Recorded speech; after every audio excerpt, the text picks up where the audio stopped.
Hotel ஸ்டைலில் தோசை மசாலா எப்படி செய்து பார்த்துடலாமா?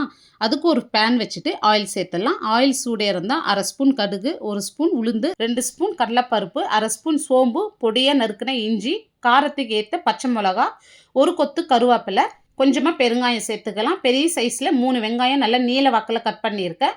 இதையும் சேர்த்து நல்லா வதக்குங்க. இது கூடவே 1/2 ஸ்பூன் மஞ்சள் தூள். இப்போ வெங்காயம் இந்த அளவுக்கு வதங்கினா போதும். இப்போ தேவையான அளவு தண்ணி சேர்த்துக்கலாம். இப்போ இந்த மசாலாக்கு தேவையான அளவு உப்பு சேர்த்துடலாம். 4 உருளைக்கிழங்கு எடுத்து வேக வச்சு தோல் உரித்து வச்சுருக்கேன். தண்ணி லைட்டாக கொதித்து வர சொல்ல உருளைக்கிழங்கு எடுத்து லைட்டாக மசிச்சு விட்டுங்க. மசிச்சு விட்டு இந்த மாதிரி நல்லா மிக்ஸ் பண்ணிங்க. ஒரு கொதி வந்ததோ பாதி லெமன் எடுத்து புழிஞ்சிங்க.